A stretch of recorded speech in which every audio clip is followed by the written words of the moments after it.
আসসালামু আলাইকুম রহমতুল্লাহি ওবরকাতুহু। সম্মানিত দর্শক, জামাতের রমরমা রাজনীতি রীতিমতো ভাটার টানের কবলে পড়েছে। জামাতি নেতাদের চেহারায় যে উজ্জ্বলতা ছিল, তারা যেভাবে লোকজনকে দেখলে করমর্দন করতেন, হাসি মুখে মানুষের সঙ্গে মোলাকাত করতেন, কোলাকুলি করতেন, অতি আদর করে আবার অনেকের গালে চুম্বন দিতেন, চুমা। সেই জিনিসগুলো গত কয়েকদিন ধরে বন্ধ আছে। জনাব তারেক রহমান সাহেবের যে বাংলাদেশে আগমন, এটি জামাতকে ভারী বেকায়দায় ফেলে দিয়েছে। অনেকে লক্ষ্য করছেন যে এই মুহূর্তে তারা নড়াচড়া করতে পারছে না, তারা কিছু ত্যাগ করতে চাচ্ছে, কিন্তু পরিবেশ পরিস্থিতির কারণে তারা সেই জিনিসগুলো ত্যাগ করতে পারছে না। যেমন ধরুন, আপনার পেটের মধ্যে মোচড় দিচ্ছে, কিসে মোচড় দিচ্ছে বুঝে নেন। এখন আপনি এরকম একটা জায়গার মধ্যে আছেন, যে জায়গাতে আপনি না বায়ু ত্যাগ করতে পারছেন, না অন্য কোনো কিছু ত্যাগ করতে পারছেন, কিন্তু আপনার খুব কষ্ট হচ্ছে। তো সেই কষ্ট আপনার চোখে মুখে যেভাবে ফুটে উঠবে, এটা আপনি কোনো গুরুত্বপূর্ণ জায়গাতে থাকেন, কোনো পবিত্র জায়গাতে থাকেন, কোনো জনসমাবেশে থাকেন, যেখানে আসলে আপনি এই জিনিসগুলো আপনার শরীরের যে অংশ, মানে আপনি ত্যাগ করতে ইচ্ছুক বা প্রয়োজন, আপনি সেটা পারছেন না পরিস্থিতির কারণে। লোকজন বলবে কি, শব্দ যদি হয়ে যায়, গন্ধ যদি ছড়িয়ে যায়, তাহলে কি হবে? তো এইরকম একটা পরিস্থিতিতে আপনি খুব কষ্ট করে চেপে আছেন, কিন্তু আপনার শরীর বাঁকা হয়ে যাচ্ছে, মুখ বাঁকা হয়ে যাচ্ছে, চোখ মুখ বাঁকা হয়ে যাচ্ছে। তো এরকম অনিচ্ছাকৃত অনেকগুলো বিষয়। এখন জামাত এই মুহূর্তে ধুমছে যে কথাগুলো বলতে চায় তারেক রহমান সাহেবের বিরুদ্ধে। জামাতের বট বাহিনী তারাও যে কথাগুলো এই মুহূর্তে বলতে চায়, প্রাণ খুলে গালি দিতে চায়। তারা শেখ হাসিনাকে যে ভাষায় গালাগাল করেছে, তারপর যে ভাষায় যারা স্বাধীনতার পক্ষের শক্তি রয়েছে, মুক্তিযোদ্ধা রয়েছেন, তাদেরকে যে ভাষায় তারা গালাগাল করেছে, তার চেয়ে জঘন্য এবং নিকৃষ্ট ভাষায় এখন তারা জনাব তারেক রহমান সাহেব এবং বিএনপির কিছু শীর্ষ নেতৃবৃন্দ যারা তারেক জিয়াপন্থী, তাদেরকে গালাগাল দিতে চাচ্ছে, কিন্তু এটা সম্ভব হচ্ছে না। এর কারণ হলো, এখন সারা বাংলাদেশ তারেক রহমান সাহেবের যে জ্বরে, সেই জ্বরে আক্রান্ত। দেশের বড় বড় শিল্পপতি, বড় বড় গ্রুপ অফ ইন্ডাস্ট্রিজ, যারা সেই গত 14-15 মাস ধরে জামাতকে যাকে বলে হাদিয়া দিচ্ছে, জামাতের দাবিদারি করছে, অনেকে জামাতের যারা নেতাকর্মী রয়েছেন তাদেরকে তাদের অফিসের চাকরি টাকরি দিয়ে রীতিমতো ধরে নিয়েছে যে জামাতই রাষ্ট্র চালাচ্ছে এবং আগামীতে জামাত রাষ্ট্র চালাবে। কিন্তু তারেক রহমান সাহেবের আগমন উপলক্ষে এই পুরো জিনিসটা এলোমেলো হয়ে গেছে, এবং এখন আর লোকজন কেউ জামাতকে চিনতে চাচ্ছে না, না চেনার ভান করছে। এটা খুবই অবমাননাকর। একটা সমাজে, একটা সংসারে বা একটা মাহফিলে আপনি যখন একটা বড় চেয়ার নিয়ে বসে থাকেন এবং সব মানুষ যখন আপনাকে প্রিভিলেজ দিতে থাকে, এরপরে হঠাৎ করে অন্য এক কুতুব এলেন, অন্য একজন মেহমান এলেন, এবং তাকে সবাই মেহমান আজিম, মানে প্রধান মেহমান হিসেবে বরণ করে নিল। আপনার অবস্থায় কি হবে একটু বোঝার চেষ্টা করুন। তো এই গত 14 মাসে বাংলাদেশ পুরো রীতিমতো জামাতময় ছিল। জামাতের বাইরে রাজনীতি নেই, জামাতের নেতাদের বাইরে কোনো নেতা নেই, জামাতের যে আমির, তার উপরে বাংলাদেশে কোনো সুপ্রিম লিডার নেই। তিনি যা বলেন তাই খবর, তিনি যেখানে যান সেদিকে ক্যামেরা যায়, তিনি হাসলে বাংলাদেশ হাসে, তিনি কাঁদলে বাংলাদেশ কাঁদেন, তার যা ইচ্ছা তাই তিনি করেন, জাস্ট লাইক মানে একজন কি বলবো, আমিরুল মুমিনিনের মতো। কিন্তু যেই মুহূর্তে 25 তারিখে, ডিসেম্বর মাসের 25 তারিখে তারেক রহমান সাহেব আসলেন, সারা দেশের মানুষ তারেক রহমান সাহেবকে নিয়ে, তার স্ত্রী, তার কন্যাকে নিয়ে, এমনকি তার বিড়ালটাকে নিয়ে, মানুষের যে আগ্রহ, যেভাবে মানুষ তারেক রহমান সাহেব, তার পরিবার, তার মা, তার বিড়াল সব কিছু নিয়ে যে খুশিতে তারা যে টকবক করছে, এটা সব মানুষ সহ্য করলো। জামাতের পক্ষে আসলে এই জিনিসটি সহ্য করা খুবই কঠিন একটা বিষয়। ফলে জামাতের কিন্তু মন খারাপ। আমি কয়েকজন নেতাকে দেখলাম, তারা যেভাবে কথা বলেন সচরাচর গত 14 মাসে, তাদের যে ধরনের ড্রেস কোড থাকে, তাদের চেহারায় যে ধরনের একটা দ্যুতি থাকে, প্রায় সবকিছুই ফ্যাকাশে বিবর্ণ হয়ে গেছে। তারা তারেক রহমান সাহেবকে স্বাগত জানাতে চাচ্ছে, কিন্তু সেই অন্তর থেকে স্বাগত জানানোটা হচ্ছে না। যে আমাদের আমির স্বয়ং একটি যাকে বলে ছোট্ট একটি স্ট্যাটাস দিয়েছেন, জনাব তারেক রহমান সাহেবকে সপরিবারে সুস্বাগতম জানিয়েছেন। এখন এই যে সপরিবারে সুস্বাগতম, এটি নিয়ে প্রথমে বানানে ভুল হয়েছে।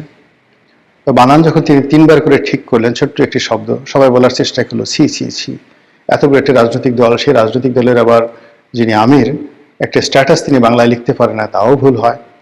পরে যখন তিনি সেই শব্দগত যে বানান ত্রুটি, সেই ত্রুটি দূর করলেন বটে, কিন্তু পরবর্তীতে দেখা গেল যে যে শব্দটি প্রয়োগ করা হয়েছে সেই শব্দটি বাংলা ব্যাকরণ অনুযায়ী যথাযথ হয়নি, যেমন সপরিবারে। তো সপরিবারে এই শব্দটি সঠিক নয়, বা সুস্বাগতম এই শব্দটি সঠিক নয়, স্বাগতমই যথেষ্ট। এখানে সুশব্দটি যুক্ত করা হলে মানে দ্বৈত, এখানে দ্বৈত ইতিবাচক শব্দ হয়ে যায়। তো এই বিষয়গুলো নিয়ে খুব আলাপ আলোচনা হচ্ছে। কেউ হয়তো মস্করা করে বলছেন যে জামাতের আমিরের উচিত ছিল আরবিতে একটি যাকে বলা হয় স্ট্যাটাস দিতে। তিনি যদি আহলান শাহলান বা আহলান ওয়া শাহলান ইয়া তারিক রহমান, দেখেন কত সুন্দর হতো না? আহলান ওয়া শাহলান ইয়া তারিক রহমান ওয়া জুবাইদা রহমান ওয়া জাইমা রহমান, কত সুন্দর হতো না? এখন এই যে এই ওয়া শব্দের অর্থ এবং, মানে জনাব তারেক রহমান সাহেব এবং জুবাইদুর রহমান সাহেব এবং যাকে বলা হয় জাইমা রহমান সাহেবা, তাদেরকে যাকে বলা হয় বাংলাদেশের স্বাগতম জানালাম। এখানে হয়তো আপনারা বলতে পারেন যে তারেক রহমান সাহেবকে সাহেব বললেন, জুবাইদুর রহমানকে সাহেব বললেন, আর জাইমা রহমানকে কেন সাহেবা বললেন? এটার অর্থ জামাত বলতে পারতো যে যেহেতু তারেক রহমান সাহেবের অবর্তমানে জুবাইদুর রহমানকে বাংলাদেশের ভবিষ্যৎ প্রধানমন্ত্রী মনে করা হয়, কাজেই এখানে জুবাইদুর রহমান ব্যক্তি, তাকে স্যার সম্বোধন করতে হবে, এবং তার যে উপাধি সেটা হবে চেয়ারপারসন, নট চেয়ার ওম্যান। তো এই জন্য আসলে তাকে সাহেবের সদর এই হিসাবে আমরা আখ্যায়িত করেছি। আর দ্বিতীয়ত আরবিতে তারা যদি বলতেন, আমাদের দেশের লোক আরবিতে একটা গালি দিলেও মনে করে যে প্রশংসা করা হলো, তো সেই কাজটি তারা না করে বাংলাতে করার কারণে এই ধরনের ট্রল হচ্ছে। এখন যে বাস্তব সমস্যা বাংলাদেশে, তারেক রহমান সাহেব যেখানে যাচ্ছেন হাজার হাজার মানুষের ঢল তৈরি হচ্ছে। তিনি শহীদ মিনারে যাচ্ছেন, না শহীদ মিনার না, তিনি জাতীয় স্মৃতিসৌধে যাচ্ছেন, তার পিতার কবর জিয়ারত করতে যাচ্ছেন, তারপরে হাদির কবর ঢাকা বিশ্ববিদ্যালয়, সেখানে তিনি জিয়ারত করতে যাচ্ছেন। এই বিষয়গুলো যাই যাচ্ছেন, মিডিয়াগুলো এতটা অকৃতজ্ঞর মতো আচরণ করছে, যারা গত 14 মাস ধরে জামাতি হেফাজতে তারা মূলত বেঁচে আছে। অনেকগুলো মিডিয়া যেগুলো মূলত আওয়ামী লীগের কর্তৃত্ব ছিল। তো যদি জামাত না থাকতো, এদেরকে সেই যারা যাকে বলা হয় সমন্বয়ক, কিংবা যারা এই নতুন বিপ্লব, যেটাকে লাল বিপ্লব বলা হয়, তো সেই নতুন বিপ্লবের যারা অধিকর্তা, এমনকি যারা বিএনপির হর্তাকর্তা, তারা জামাত না হলে অনেক মিডিয়া হাউসকে তছনছ করে দিত। প্রথম আলো, ডেইলি স্টার কি হয়েছে, তার চেয়ে বেশি তছনছ করা হতো। তো যে জামাত তাদেরকে এই গত 14-15 মাস ধরে বাঁচিয়ে রেখেছে, এই মিডিয়াগুলো তাদের ভুল পাল্টাতে, চোখ পাল্টাতে একটা মিনিটের সময় নেয়নি। তারেক রহমান আসছে, খবর দিবেন বা সেটা প্রচার করলে হয়, কিন্তু সেটা কন্টিনিউয়াসলি লাইভ করতে হবে, দেখাতে হবে, সেটা নিয়ে সকাল বিকাল তিনি কি খাচ্ছেন, কোথায় যাচ্ছেন, বাসার গেটের সামনে কারা দাঁড়ানো, তার পিছনে কে সামনে কে, এই জিনিসগুলো মিডিয়াতে যেভাবে আসছে, এটা জামাতের সহ্য হচ্ছে না। জামাত মূল ব্যাপার হলো যে আমাদের তো অনেক কিছু আছে, আমাদের সেই ইতিহাস আছে, সাহিত্য আছে, সংস্কৃতি আছে, ইমান আছে, কিন আছে, দাড়ি আছে, টুপি আছে, পাজামা আছে, আরো কত কিছু আছে। তো সেইগুলো নিয়ে তো তাদের কোনো মাথা ব্যথা নাই। আমরা তো বিড়াল পুষি, আমাদের অনেকের বাসায় বিড়াল আছে, কিন্তু আমাদের সেই বিড়াল নিয়ে কেন লোকজন আধিক্যতা দেখায় না? আমাদের অনেকের মেয়ে বিড়াল পুষে, ছেলে বিড়াল পুষে, তো সেগুলো নিয়ে কেন লোকজন খবরাখবর রাখে না? তা না রেখে তারেক রহমান সাহেবের মেয়ের বিড়াল, সেটিকে নিয়ে কেন এই আধিক্যতা করা হচ্ছে? তো এই পুরো বিষয়গুলো নিয়ে যে আমাদের মন খারাপ হবে, ঈর্ষা হবে, এটা স্বাভাবিক। এগুলো গেল ট্রলের কথা। এবার সিরিয়াসলি কিছু কথা বলি। সেটা হলো জামাত গত কয়েক মাস যাবত যে রাজনীতির হিসাব করে এগুচ্ছে, সেখানে তাদের যে সকল প্রোডাক্ট, বাই প্রোডাক্ট, তাদের প্রকাশ্য সংগঠন, গুপ্ত সংগঠন, তাদের প্রক্সি সংগঠন, সব মিলে প্রায় 1.5 ডজন মানে 18টি মতো সংগঠন গোপন এবং প্রকাশ্যে গত 14-15 মাস ধরে বাংলার মানুষকে কনফিউজড করে রেখেছে। তারা নিজেরা নিজেরা কখনো দ্বন্দ্ব করে, সংঘাত করে, তারা কখনো বিএনপির পিছনে লাগে, কখনো আওয়ামী লীগের পিছনে লাগে, কখনো ডক্টর ইউনূসের পিছনে লাগে, কখনো এমনকি জামাতের পিছনে লাগে। কিন্তু আসলে এই গ্রুপগুলো সবই হলো প্রক্সি গ্রুপ।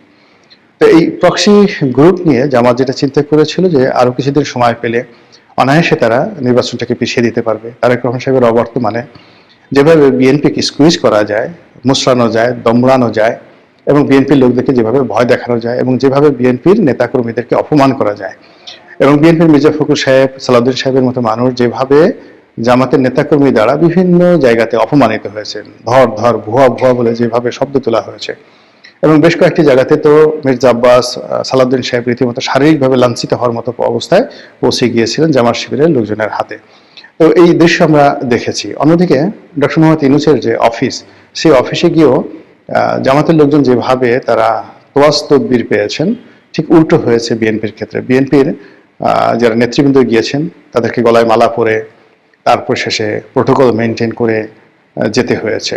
অনেক ক্ষেত্রে তাদেরকে বসিয়ে রাখা হয়েছে, অনেক ক্ষেত্রে তারা যখন সাক্ষাৎ করতে চেয়েছে তখন তাদেরকে সাক্ষাৎ করতে দেওয়া হয় না, ইত্যাদি নানা রকম সমস্যার কারণে জামাত সবসময় নিজেদের মধ্যে একটা যাকে বলা আত্মতৃপ্তি কাজ করতে, যে আমরা সরকার পরিচালনা করছি এবং আমরা বিএনপির লোকদেরকে যখন ইচ্ছা তখন বলছি চলে যাও, তারা চলে যাচ্ছে, আবার যখন ইচ্ছা তখন ডাকছি, আমরা ইচ্ছা মতো বিএনপি নেতাদের সঙ্গে দেখা করতে পারছি, তাদেরকে ডাকতে পারছি, আবার প্রয়োজন অনুযায়ী তাদেরকে দূরে সরিয়ে তাদের বিরুদ্ধে নানা রকম কথাবার্তা বলতে পারছি। হয়রাজ বিএনপির যারা লোকজন আছে তারা আমাদের বিরুদ্ধে কথা বলতে সাহস পাচ্ছে না। এই যে একটা ন্যারেটিভ তৈরি হয়েছিল, সেই ন্যারেটিভটা রীতিমতো মুখ থুবড়ে পড়েছে জনাব তারেক রহমান সাহেবের বাংলাদেশে আসার পর। এখন নির্বাচনের মাঠে জামাত একাকী হয়ে গেছে। তারা যে সমস্ত লোকজনকে রেখেছিল একদম শতভাগ যে তাদের সাথে থাকবে, হেফাজত থাকবে, চরমোনাই থাকবে, তারপর নুরুল হক নুরুল গণ অধিকার পরিষদ থাকবে, আরো অনেক ছোট ছোট রাজনৈতিক দলের সঙ্গে তাদের কথাবার্তা হয়েছিল। তো সেক্ষেত্রে দেখা গেল যে এই মুহূর্তে একমাত্র এবি পার্টি আর যাকে বলা হয় এনসিপি, এই দুটো রাজনৈতিক দল ছাড়া সবার সঙ্গে জামাতের টানা পড়েন, এবং প্রায় বেশিরভাগ লোক জামাত ছেড়ে তারা বিএনপিতে চলে গেছে, গণ অধিকার পরিষদ চলে গেছে। এর মধ্যে নুরুল হক নুরুল স্বতন্ত্র নির্বাচন মানে তার দলের পক্ষ হয়ে করবে না বিএনপিতে যোগদান করে পার্টি বিলুপ্ত করবে, এখনো পর্যন্ত সিদ্ধান্ত নেওয়া হয়নি। কিন্তু ইতিমধ্যে তার যে সাধারণ সম্পাদক কিন্তু সেই তিনি গণ অধিকার পরিষদ থেকে পদত্যাগের ঘোষণা দিয়ে বিএনপিতে যোগদানের সিদ্ধান্ত নিয়েছেন। আর এই খবর শোনার আগেই নুরুল হক নুরু তার সাধারণ সম্পাদককে তিনি যাকে বলা হয় তিনি সেই বহিষ্কার করেছেন। অন্যদিকে এলডিপি কর্নেল অলি, একসময় কর্নেল অলির সঙ্গে জামাতের দাকুমরার সম্পর্ক ছিল, বিশেষ করে সাতকানিয়া লোহাগড়া নির্বাচনকে কেন্দ্র করে ওই এলাকাতে জামাতের একটা আধিপত্য রয়েছে, এবং জামাতের সঙ্গে যখন বিএনপির খুব মহরম সম্পর্ক, তখন এই অভিযোগ তুলে যে এটি মুক্তিযোদ্ধার দল এবং সেখানে স্বাধীনতা বিরোধীদের এইভাবে আশ্রয় হতে পারে না। তারপর তারেক রহমান সাহেবকে, বেগম জিয়াকে গালাগাল করে কর্নেল অলি সেখান থেকে বের হয়ে গেলেন। তো এর মধ্যে তিনি বেশ কয়েকবার আবার বিএনপির সাথে হৃদ্যতা করার চেষ্টা করেছেন, বিএনপিও তাকে কাছে ডেকে নিয়েছে প্রয়োজনে, কিন্তু এইবার যাকে বলা হয় বিএনপি আর তাকে কাছে নেয়নি। কারণ একটাই, যে জামাতের সঙ্গে তার আবার মহরম সম্পর্ক শুরু হয়েছে, যেটি আগে ছিল দাকুমরা, আর এখন যাকে বলা হয় তিনি জামাতের রাইট হ্যান্ড, অথবা জামাত তার রাইট হ্যান্ড। তিনি জামাতের ভাষায় কথা বলছেন, যার কারণে কি হলো, এলডিপিকে 3 দফায় ভাঙা হলো বিএনপির কর্তৃত্বে। প্রথমে একবার ভাঙা হয়েছিল, তারপরে আবার ভাঙা হলো, সাদাত হোসেন সেলিমকে দিয়ে আলাদা এলডিপি করা হলো, আর এইবার নির্বাচনকে কেন্দ্র করে দেখা গেল যে এলডিপির যিনি সাধারণ সম্পাদক রেদওয়ান আহমেদ, তো সাবেক এমপি মন্ত্রী, তাকে বিএনপিতে নিয়ে নেওয়া হলো এবং নমিনেশন দিয়ে দেওয়া হলো। ফলে কর্নেল অলি সম্পূর্ণ একা। তো এই যে যা কিছু হচ্ছে, মানে আমাদের যে সকল প্রক্সি যে গ্রুপগুলো ছিল, সেই প্রক্সি গ্রুপগুলোকে মোটামুটি বিএনপি নিষ্ক্রিয় করে দিয়েছে তারেক রহমান সাহেব আসার আগেই। আর তারেক রহমান সাহেব আসার পর জামাত, তার প্রক্সি গ্রুপ ইত্যাদি নিয়ে আলোচনাই হচ্ছে না, কেবলই মাত্র বিএনপি নিয়ে আলাপ আলোচনা হচ্ছে। তো এই মিলিয়ে কি হচ্ছে, একে তো জামাতের মন খারাপের পরে কদিন পরে শরীর খারাপ করবে, আর শরীর খারাপ করলে তারা নির্বাচন কিভাবে করবেন আমি বলতে পারি না। তবে তাদের যে রাজনীতির হিসাবগুলো ছিল, সব হিসাব ইতিমধ্যে ওলটপালট হয়ে গেছে। নতুন করে তাদেরকে হিসাব করতে হবে আবার, এবং শুরু করতে হবে নতুন করে। মহান আল্লাহ আমাদের সবাইকে হেদায়েত দান করুন এবং হেফাজত করুন। আসসালামু আলাইকুম ওয়া রাহমাতুল্লাহি ওয়া বারাকাতুহু।